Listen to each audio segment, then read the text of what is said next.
Bonjour à tous. Pour commencer, désolé du manque de vidéos dernièrement, mais souci avec mon ordinateur.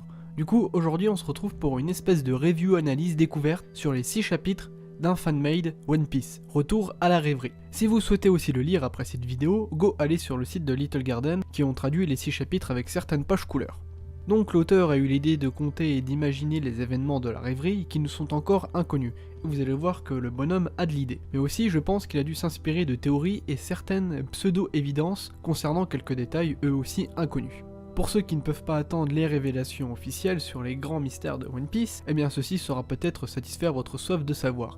A la fin je vous donnerai mon avis ainsi qu'une petite critique sur ce qui ne colle pas avec les éléments qu'on connaît dans One Piece. Et pour finir, j'occulte volontairement certains points pour vous donner envie d'aller le découvrir. Avant de commencer, je pense que l'auteur doit aussi apprécier Naruto ainsi que Shingeki no Kyojin, vous comprendrez pourquoi si vous êtes à jour, dans les mangas là. Commençons avec les événements du premier chapitre. On commence sur le retour de Koby et Hermep à Marineford où une éventuelle promotion les attend. Nous enchaînons sur Ina qui va à la rencontre de Garp pour en savoir plus sur Rox. Garp lui raconte que God Valley était une colonie de Tenryubito et qu'un trésor s'y cachait. Rox prit connaissance de ce trésor et décida de s'en emparer. Le trésor national de God Valley ainsi que celui de Marijoise servirait son objectif de dominer le monde.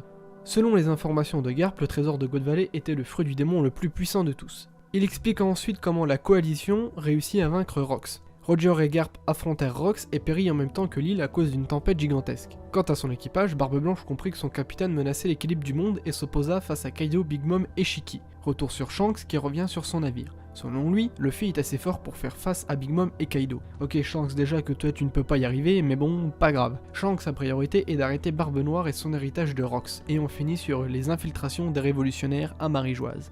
Deuxième chapitre. On commence avec la rencontre de Bonnet et les révolutionnaires. Les révos nous apprennent que Bonnie est la reine du royaume de Sorbet, même délire que pour Germa où le royaume contrôlait une des 4 mers. Donc royaume très puissant. Première révélation, Bonnie est la mère de Kuma. Flashback sur Kuma, le roi tyran. Deuxième révélation, Vegapunk est un révolutionnaire.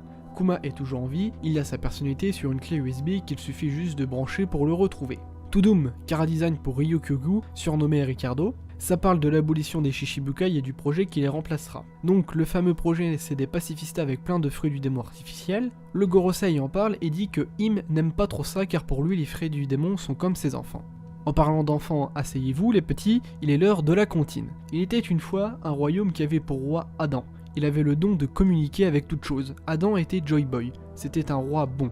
Joy Boy rencontra la déesse de la mer. Ils ont eu 3 enfants et vécurent heureux. Fin. Bien sûr que non. Voici le nom des 3 enfants. Pluton, Uranus et Poséidon. Bon du coup tout le monde connaît l'histoire de la Bible, blablabla, serpent propose fruit, blablabla, Adam le mange car donne grand pouvoir, blablabla. Ici même principe. Guerre entre Joy Boy qui donna le pouvoir des fruits à ses alliés et s'opposa à lui, sa femme avec Pluton et Uranus ainsi que 20 familles. C'est comme ça que commence la création des dragons célestes et l'effacement de ce fameux siècle de guerre. Joy Boy étant le grand méchant et ayant perdu, les dignes sauveurs du monde sont érigés en dieux. Le Gorosei rentre donc dans une pièce secrète où s'y trouve Eve, l'arbre à fruits du démon. Troisième chapitre. Le Gorosei parle de l'île des hommes poissons et que Im n'a pas besoin de Poséidon, quand soudain, attaque des révolutionnaires. Sabo et les commandants veulent tuer le Gorosei. Oui, nous sommes dans un fan-made donc normal que ce soit un petit peu plus violent que l'original. Quant à Dragon, il parle au roi Eren dans l'espoir de les rallier à sa cause. Du coup, blablabla, Gorosei veut grande purge, dragon céleste méchant, blablabla, mais Dragon, comment tu sais tout ça, blablabla. Énième révélation, Dragon était un Tenryubito. Ah, mais c'est pas tout les cocos. Outre le fait que Garp ait culbuté une Tenryubito, certes gentil, le jeune Dragon était sur God Valley pendant l'incident et fut admiratif de Roger.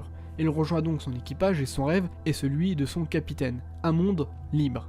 On revient sur les révolutionnaires versus Gorosei, les vieux sont balèzes, certains ont des fruits du démon, d'autres le haki, Dragon débarque avec son Logia du vent, Dragon envoie une tornade et fait tomber le Gorosei de Redline, et oui, ils sont morts. Ah bah oui, clairement ça change de One Piece, officiel, en 3 chapitres il y a eu plus de morts qu'en presque 1000. Pardon, j'allais oublier, Dragon a une prime de 10 milliards. Quatrième chapitre. Revo versus CP0, Kuma retrouve son esprit et sa maman et lui explique que tout ça c'est à expier ses péchés, bon ce chapitre là c'est bagarre, juste la fin où Dragon rencontre Im, et apparemment, il ne connaissait pas son existence. Cinquième chapitre. Im attendait Dragon, ce qui prouve selon lui son identité. Apparemment, Im est un mec qu'on apprend à craindre chez les dragons célestes qui serait mort il y a des centaines d'années. Le Gorosei le suivait par crainte.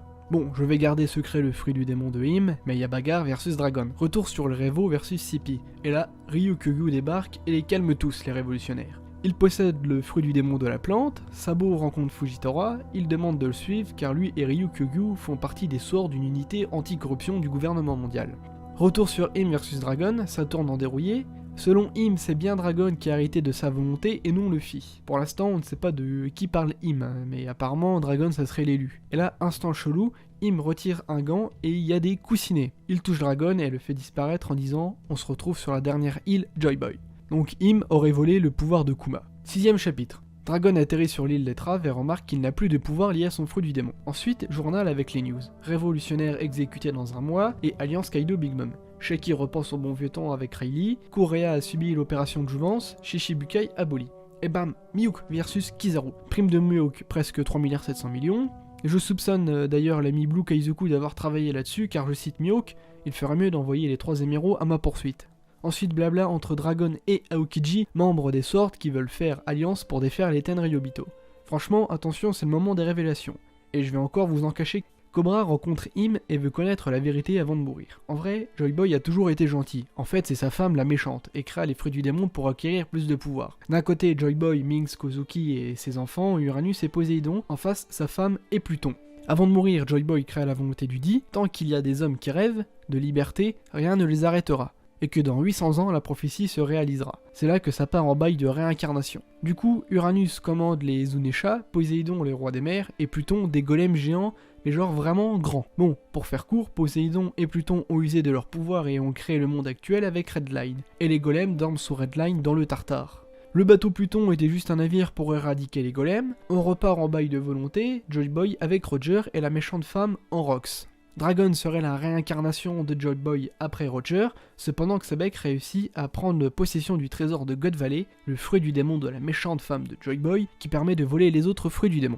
Bon, si vous avez une bonne réflexion, vous pouvez deviner ce que je vais vous cacher. Donc, grâce à une certaine opération de jouvence encore, une fois, un mec est devenu immortel et prit désormais le nom de Im. Cobra se fit tuer devant les yeux de sa fille Vivi, Vivi qui est en fait Pluton, afin d'activer son pouvoir et de réveiller les golems. Flashback, Dragon et Roger, fin. Évidemment, j'ai pas tout détaillé, parce que la vidéo serait beaucoup trop longue, c'est pas l'objectif. J'ai vraiment fait grossièrement, et j'ai caché des détails pour aussi vous donner envie de le découvrir. Présenter une espèce de manga qui dure 6 chapitres de 20 pages, c'est pas facile, donc je vous ai fait une espèce de résumé, mais tout en laissant une part de mystère pour que vous, quand même, vous puissiez le découvrir avec un minimum de petit suspense, même s'il y a eu beaucoup de spoil, on va dire ça comme ça. Enfin bref, je trouve que les révélations et autres trucs sortis de théorie passent bien dans la narration, même si par exemple, Dragon Tenryubito, ça ne me plaît pas trop. Niveau cohérence avec l'œuvre originale, je la trouve plutôt correcte, même si le bail de l'opération de jouvence est trop poussé à l'extrême, tout le monde l'a eu ce truc-là. Quant à l'arbre au fruit du démon à Maréjoise, j'en ai parlé dans ma dernière vidéo, je trouve pas le truc pertinent. Aussi, si vous êtes à jour sur Shingeki no Kyojin et terminé Naruto, ça fait beaucoup de similitudes dans certains points qu'on peut retrouver dans ces petits chapitres. Et je trouve que ça colle pas forcément à l'univers de One Piece, c'est ces trucs qu'on retrouve dans les autres mangas. Bon, après le mec il connaît peut-être pas du tout et il a pas fait exprès, mais moi je pense que c'est pas un simple hasard. Concernant l'histoire du siècle oublié, eh bien, il y a de fortes chances que les grandes lignes ressemblent à ça, il n'y a pas d'autres, je vois pas d'autres alternatives, le mec il a peut-être pas deviné ce que c'est le siècle oublié, mais je pense qu'on peut tous s'accorder sur dire que ça va ressembler à ça. Donc voilà un ensemble plutôt correct, même si je trouve quelques points négatifs, notamment avec l'histoire de Im que je trouve tirée par les cheveux, et qui crée une certaine incohérence avec le manga qui nous laisse supposer que Barbe Noire est un lien avec Rox, alors que Im prend la place de Grand Big Boss qui était normalement réservé à Barbe Noire. J'espère que la vidéo vous a plu, allez découvrir parce que ça vaut vraiment le coup et les dessins sont quand même bien sympathiques. Sur ce, à la prochaine.